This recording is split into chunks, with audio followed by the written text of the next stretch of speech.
studio for this last stretch of this 3 days online symposium. I'm really glad to introduce now Claude Nicollier, Anne-Marlène Rüede and Kevin Pahud for this panel discussion, A Sustainable Space Legacy for the Next Generation. Before we start, I just would like to remind to you that you can ask the question through the chat that will be then asked to the panelists, and also to let you know that after this panel, when we close the session, we'll have a little extra time for a bit of more informal discussion, as we did on the first day on Tuesday. So when it's finished, stay tuned because there will be a bit more extra time. So now, Claude, the floor is yours. Okay, hi everyone. I would like to thank everyone for coming today. And so I'll give a short presentation of what we'll be doing today.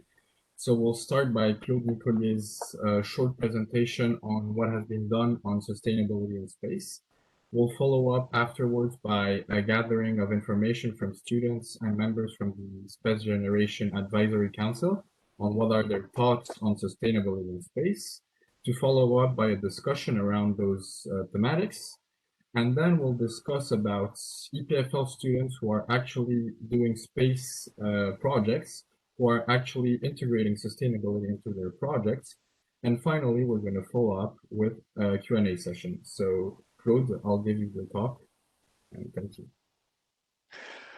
I have a short PowerPoint, and I will summarize some of my ideas about space sustainability. We have had a lot of very interesting presentations the last 3 days, and a lot was said. And I think that for this panel, that is mainly for students and for the general public, I think it's good to summarize some of the key words about space sustainability. Day one, we had a really interesting introduction first, and then a presentation on the subject, are we overlooking sustainability? And there were words by Thomas Hilknes from University of Bern, and I remember him saying that with all these satellite constellation, we are obscuring the sky, and we need to see again the pristine night sky. And I think this is a nice statement. Markus Loos-Lechner from Terra Mater Studios said that the theme was, are we overlooking sustainability? And he said, we have not even started. And I think this is an interesting statement. Day two was about space logistics, a great presentation, particularly by Professor Olivier de Weck. And of course, we had the two presentations earlier this afternoon about Clear Space One and the rules for space logistics, panel by Brian Whedon. Let me present these key words related to sustainability. And the first statement that I have here is sustainability. We have to understand it in a broad sense, a better tomorrow. And this was again Markus Loos-Lechner, the first day, that suggested that, for instance, the fact that we have more people able to go into space, whether it's tourists or commercial activities in space, soon with the addition that will be brought to the International Space Station.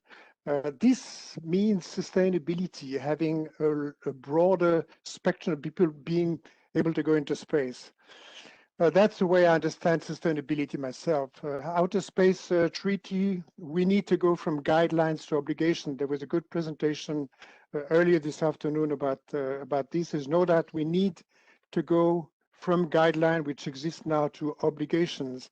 There's one statement in the Outer Space Treaty that dates from 1967, so it's quite a while ago.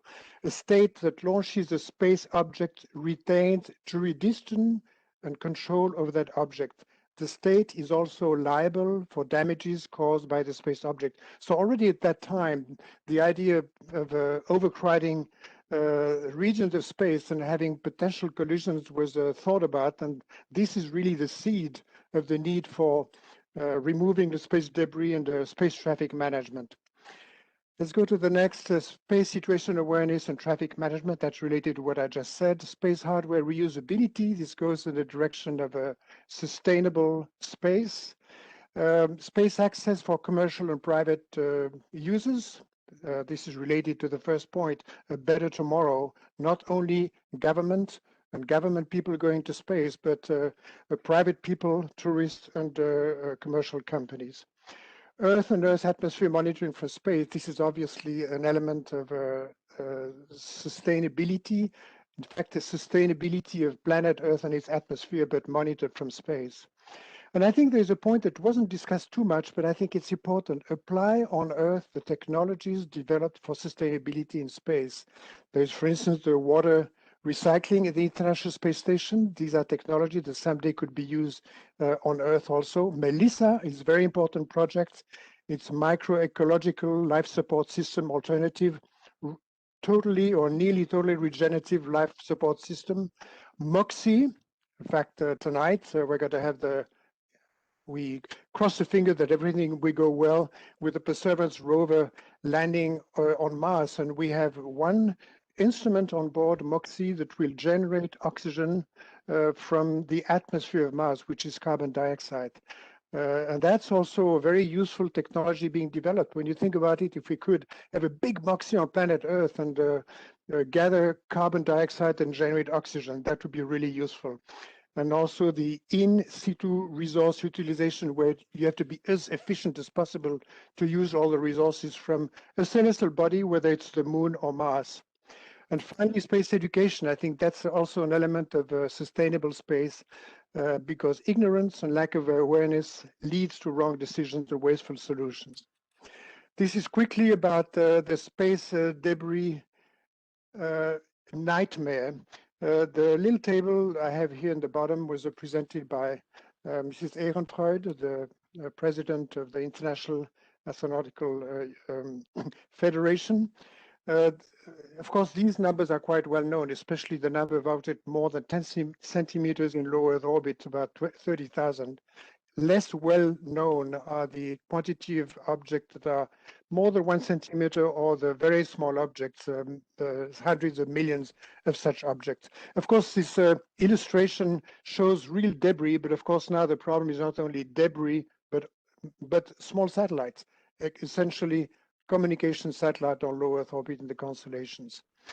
Quickly, active debris removal, that's obviously something that needs to be done. This was talked about this afternoon with the Clear Space project. The 25-year guideline, we know about it, needs to be taken down to 5 or 1 year and enforce it. Not only a guideline, but should be an absolute rule to be followed strictly. Launcher apostate the orbit, enforce it too. Space traffic management, improve space object detection capability, and we have the Zimmerwald Observatory outside of Bern, where they do this diligently with Thomas Schildknecht. On-orbit servicing, refueling. And something I added, pay attention to orbit altitude of space stations. I put space station in the plural because now we have ISS. Soon we'll have the Axiom space station, the commercial and private space station, added to ISS and then separated. We'll have Chinese space station, and the altitude are roughly about 400 kilometers. And if you have a constellation of numerous satellites above it, and with a slow decay of the orbit, then you are going to cross the orbit of this space station. Then you endanger the life and the health of astronauts on board the station. This is very important consideration for the space traffic management. Okay, now I have a few pictures. I will go quickly through these, just illustrating these different aspects of sustainability of space activities. That's the recovery of the first stage of the Falcon 9 rocket. This is a liftoff from Vandenberg in California. And this is an accelerated process where you see the liftoff of the rocket, and there you will see, in fact, it's going to be accelerated here, but normally it's a few minutes later, the landing of the first stage on the platform near the launch site. Let's go. I have the sound here, you may not have it, but anyway, you have to imagine the sound. Falcon 9 rocket, liftoff. Now, go. Okay, and a few minutes later, the recovery of the first stage. This is space sustainability. this is definitely an element of space sustainability, and this really encourages other companies, whether private or government companies, government organizations, to do the same in the future. I mentioned the private and commercial module added to the International Space Station with Axiom company. This will be in a few years from now, and eventually at the end of the 20s, the Axiom station will separate from the International Space Station with the unknown fate of the ISS itself. Earth and Earth atmosphere monitoring, this is obviously one element of space sustainability or Earth sustainability with monitoring of the Earth atmosphere from space. You have here a number of tropical storms over the Pacific, and obviously monitoring the evolution of these storms, of their motion. You can evacuate region and you can save lives. So that's sustainability. This is an interesting composition that was made from different Earth observing satellite. This is in the year 2019. I'm going to start the video, and you see, of course, the atmospheric motion to the east in the northern and southern region, and to the west in the equatorial regions.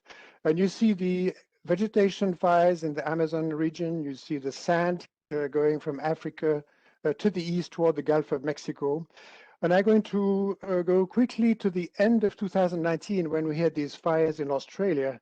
This is December 2019. You see fires in Australia that are developing and even impacting the southern tip of South America. So this is also very, very valuable impact of space on Earth sustainability and atmosphere sustainability.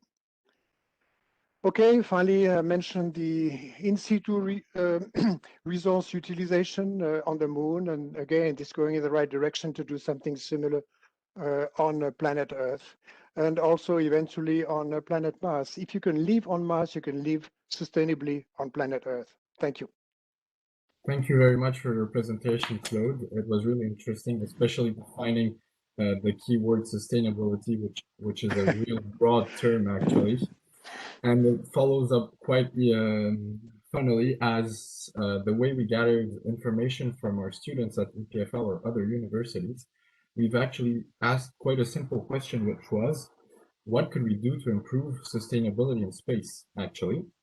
And we've also asked members from the SGAC, so we could already show a few selected videos of them answering this easy question, yet difficult. So. Looking at thousands of satellites in orbit, we find lots of them having the exact same missions and functionality. I think despite all the collaborations, space is still like a big race or a competition for humankind that leads every country to develop and manufacture their own spacecraft to show off. Having more global collaborations is the key to working on very essential missions for humanity and space sustainability. When I think of space sustainability, I think of all the companies doing part of this job as Clear Space or Need2See does.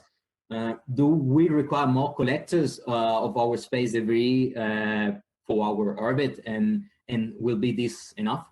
Thank you. Hi everyone, my name is Umang, and in my opinion, a separate space sustainability team must be formed comprising of members from all these space agencies, and a frequency of launches must be fixed for a particular duration, like 15 launches a month from the Earth. Thank you. So thank you for the members of the SGAC for answering these questions.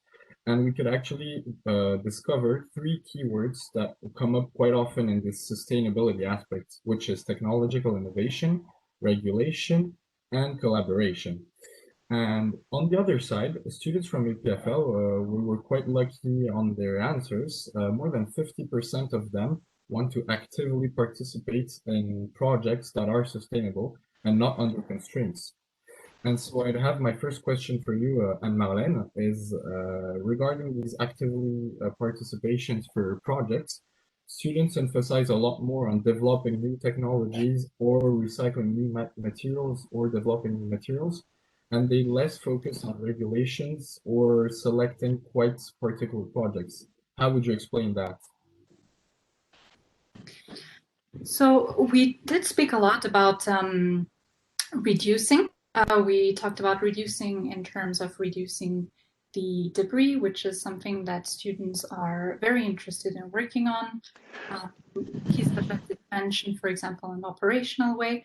However, now when we regard the information that we do receive from space technologies, typically Earth observation and also Earth exploration, this is information that's extremely valuable and cannot be acquired elsewise. So it's really important that we continue with space exploration. And one of the ways that we can do that is obviously when we include these strategies such as reusability, such as in situ repair, use of in situ resources, for example, shared services, because these are all opportunities that can help us heavily reduce the mass, the debris, and the impact. Now, furthermore, something that's quite interesting is that, so these can all be considered to be strategies that also help develop closed loop systems. And these are actually exactly the same that we use on Earth for sustainability. So in that sense, the concepts that we are developing in space are those that we can also then apply on Earth, in addition to all the information that we receive, such as from Earth exploration, and that we can immediately apply to ensure sustainability on Earth. And so space technologies is really an opportunity to test and to develop all of these technologies, which immediately have the potential to translate as spin-offs on Earth. Yeah. Thank you very much, Anne-Marlène. So as you said, there's a big focus on technological innovation as well. But as Claude mentioned previously, he was talking about space treaties and giving recommendations for sustainability. But we still notice that there are quite important aspects that are not taken into account, such as high amount of constellations or space debris. And Claude, I would ask you, would you rather focus on incentives to push projects that are more sustainable, or would you go rather towards a more law enforcement regulation system? Well, I think the two aspects go together. You know, again, we have these guidelines in order to not accumulate more debris than we have already. Typically, the limitation of the duration of life of a satellite out there that starts being useful. 25 years is much too long. We need to reduce it to much less than that, typically 5 or 1 year, as I mentioned before. So these are regulations, but at the same time, in parallel, developed technologies, whether they are for launches, and I mentioned already the recovery of the first stage of Falcon 9, which goes in this direction, develop technologies in order to ensure that long-term sustainability of as well the space environment and the Earth is ensured, is maintained. I think the two things have to go in parallel. On one hand, the regulation, and on the other hand, the technological development to make space and Earth and the biosphere more sustainable in the future. Okay, thank you. But if we talk about a lot of innovation and also incentives, we do know that space projects not only impact space orbits, but they do also impact the Earth itself and its atmosphere with greenhouse gas emissions. And we notice that now with private sectors coming into the race, we notice a lot more launches that are happening. So should we also impose regulations on these to prevent some kind of unlimited launches that would provoke higher greenhouse gas emissions, or some kind of quota for these gases? Yeah, I think the problem is not so much the generation of you know, greenhouse producing gases for the launch of typically a Falcon 9. We know Falcon 9, the first stage is liquid oxygen and kerosene. So obviously it's not very good for the environment, but finally compared to all the other sources of CO2 with transportation and energy generation, it's a relatively small fact. I think the problem is much more the accumulation of many satellites on low Earth orbit between the altitude of about 400 until 600 or 700.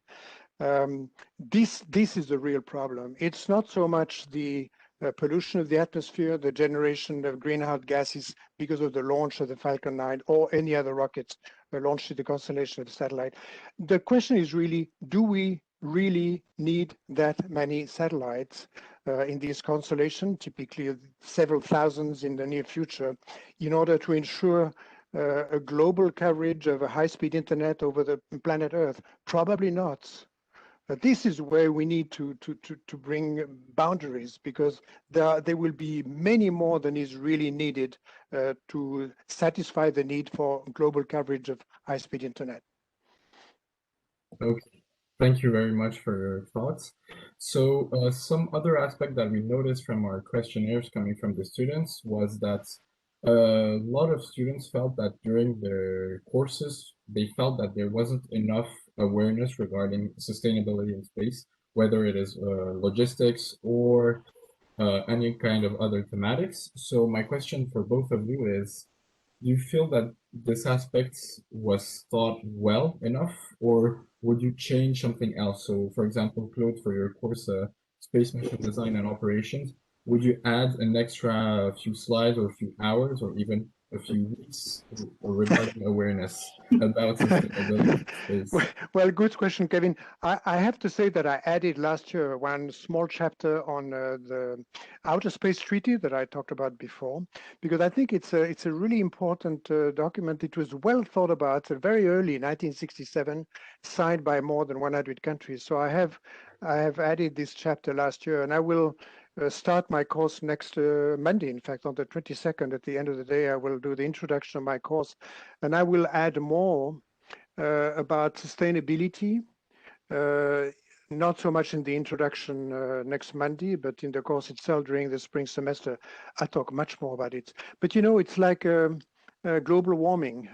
20 years ago, people didn't talk about it. 10 years ago, they started to talk about it. Now it becomes a major issue. And we need to rapidly change all of our education tools so that the young people become really aware of that. Thank you very much. And what about you, Anne-Marlène, regarding education about? Yeah, that's actually a really good question. So I do think that students over their curriculum will necessarily run into questions linked to sustainability. Now, specifically in space technologies, there's some basics that you need to understand before you can go ahead and look into sustainability. So this might be something that actually comes quite late, at least explicitly in the curriculum. However, there are plenty of projects and events and information where that focuses really on sustainability in space. And this includes always for a younger public. So for example, today we have this symposium. I saw plenty of names of students that connected in today, which is great. We also have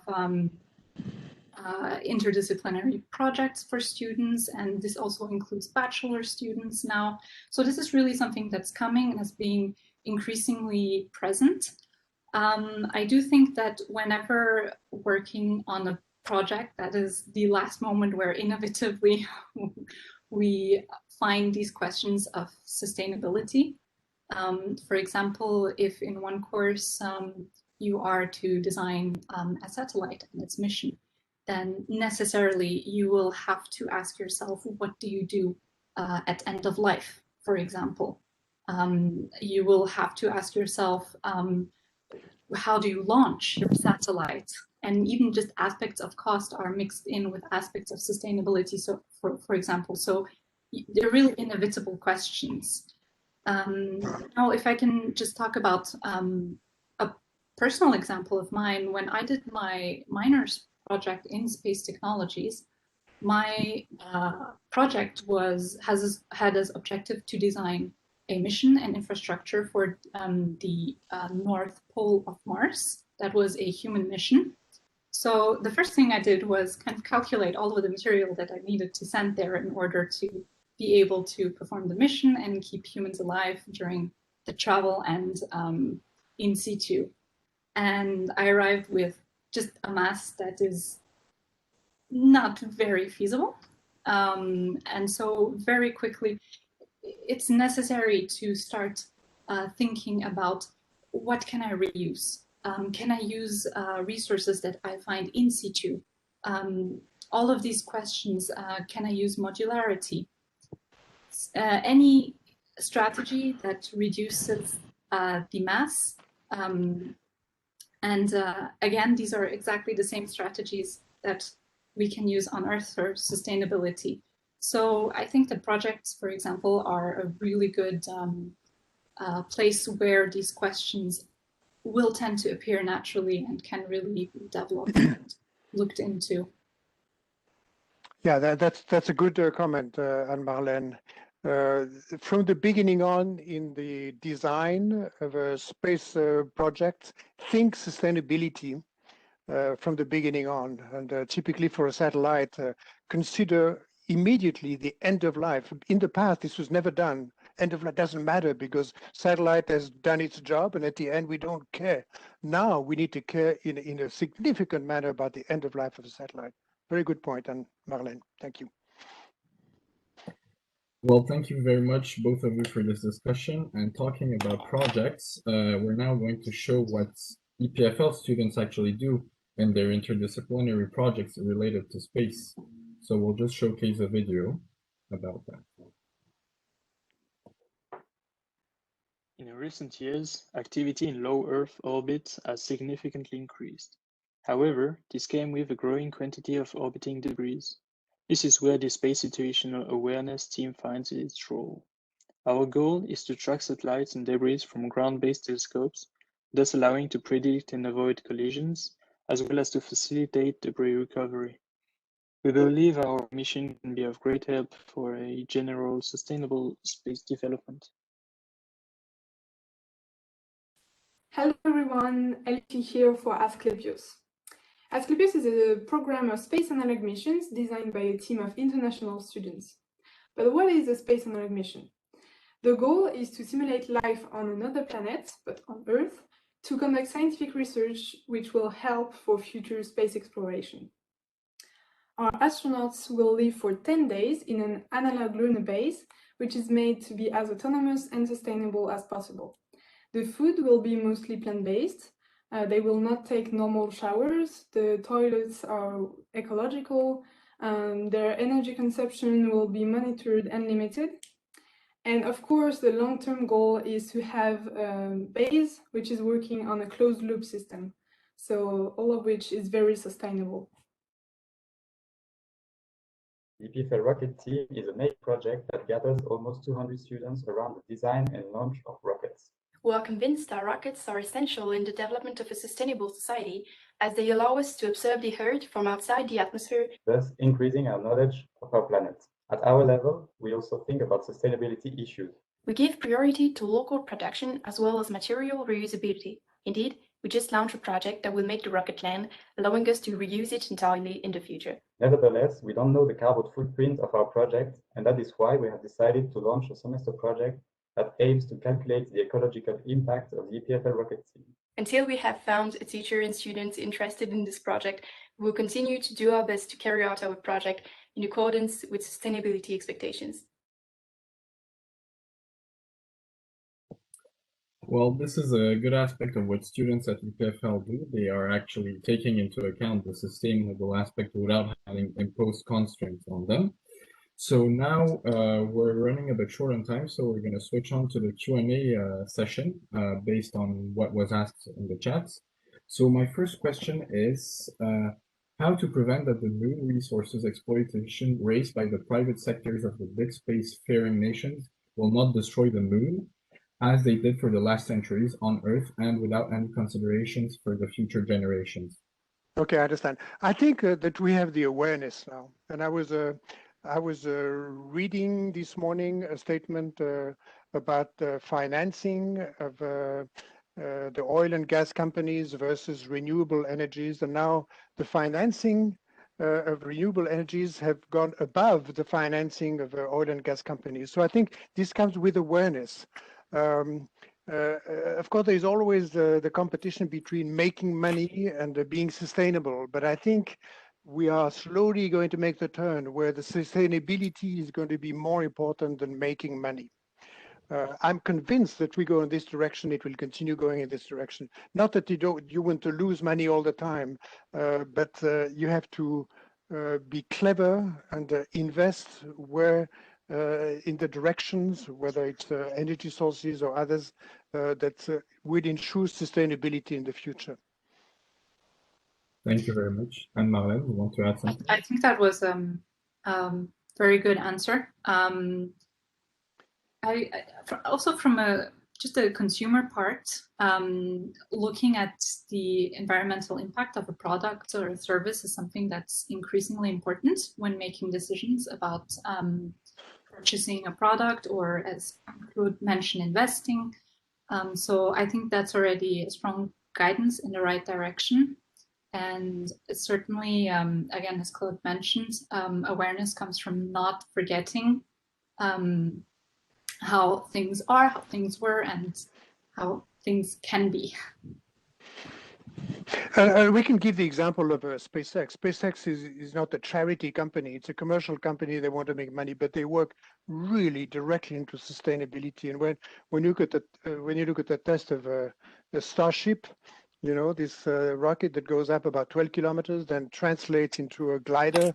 The landing didn't work well the last two times, but it will eventually. This is sustainability. Recovering a big rocket eventually is going to be a big step toward sustainability. And this is from a commercial company. And again, not for charity, but for making money, but making money in the direction of sustainability. This is the way to go. Thank you very much for your insights. And I'd like to ask one last question. It's regarding actually greenhouse gas emissions. Given the expected growth of the space launch sector, for how long greenhouse gas emissions can be considered negligible? I think I could answer easily this one. Since I'm doing my master's in energy and climate change. Go ahead. So, one important thing to consider when discussing climate change, first of all, is that greenhouse gas emissions must not be taken as relative numbers, but as absolute numbers. A gas emission is a gas emission into the atmosphere. And secondly, it all actually depends on the law that are imposed. It all depends on whether we want to have a maximum temperature increase of 3 degrees, 4 degrees, 5 degrees. It all depends on law and whether we want to limit ourselves on our greenhouse gas emissions. So per se, if you want to limit ourselves to 2.5 degrees of emissions, we have to impose regulations to prevent a certain amount of launches so that it doesn't reach this quota per year to limit this climate change issue. Okay. Well, I think we're going to now pass on to Anne-Marlène, who's going to present actually the winners of the SGAC contest. So Anne-Marlène, I'll give you the speech. Okay, great. Okay, so SGAC in the Space Safety and Sustainability group has an essay competition.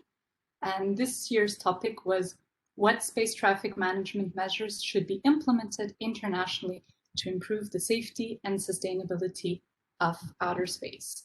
So we would like to congratulate our winners. So first place goes to Antonio Starr, or Kim Kang-san, sorry, from South Korea. Yasha Kaushal from India in second place, and Simon Kohlhase from Germany in third place. So just to give a little bit of an insight, Antonio Stark proposed to address the problem of space traffic management using complex adaptive systems of systems engineering.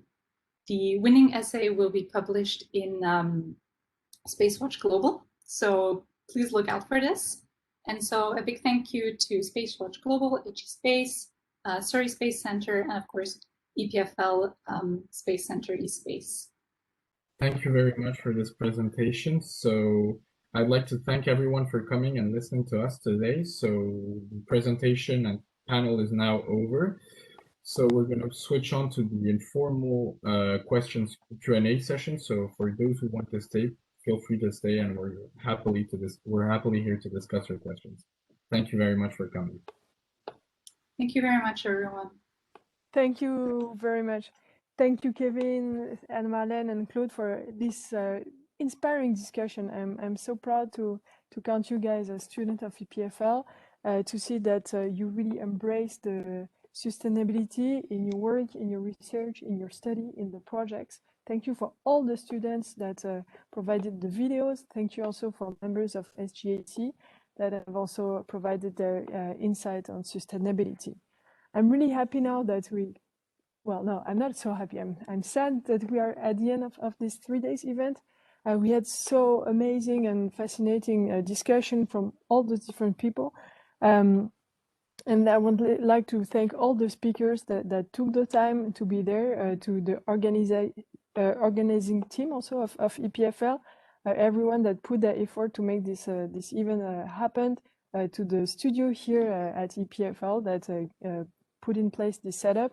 This was an amazing experience, and so many food for thoughts for the future. And thanks. We're happy that also all the videos that will be online on YouTube. So then, if you need to re-go in a session to re-listen to something, then you can always check it out. Today, to conclude on today, we had like three different parts. So first, we had Muriel Richard from ClearSpace, who told us a bit more about the mission itself, how the mission came to life until they won this call from ESA, and now they aim to remove the first debris by 2025, going to catch up Vespa, which is a payload adapter from the Vega rocket, using the capture system. And talking also about their approach in the future. Then we had a really insightful discussion on the legal aspect. So what are the rules for sustainable space logistics at 3 levels, at the international level, national level, but also at the industry level, so which are like a bottom-up approach and initiative also, by the practitioners, the industry, and the needs also to have rules. They also mentioned that there are some constraints, military constraints that are a bit outside, I would say, the international legal frame. And they also discussed also the different mechanism of regulation with the ITU, and also the guidelines from the IADC, and also the UN Corpus. So that was a lot of information, and I think, and I hope that you guys understand also better this aspect. And then we concluded by this really great discussion with Claude Nicollier, Kevin, and Anne-Marlène. Claude made a really good overview of the 3-day symposium of what happened. And the students also really, what you point out, Kevin, is really true that the 3 keywords are technology, collaboration, and regulation. You were also able to point out, and this is something that came out in a lot of discussions in the last days, is we need to raise awareness. And I'm so proud to say that I feel that EPFL students have already this awareness there, and it means that the generation coming, there's, I would say, maybe 50% of, like 90% of the work is already done, and that will contribute also to put in place a sustainable space logistics. Thank you very much, everyone, for being there, for staying up now. As I mentioned, follow us on our social media. You can always look at the videos on YouTube later. And for those who want, I would warmly invite you to stay a bit more for informal discussion. For this informal discussion, you can just raise your hand, and then you can ask a question for people in the panel to have a discussion. And this informal discussion should last, I would say, 15-20 more minutes, so we can also get to know each other. Thank you very much, everyone. I wish you a very pleasant evening, almost weekend, and I really hope to see you in real life soon at EPFL or in one of our future events that we'll be having. Thank you very much.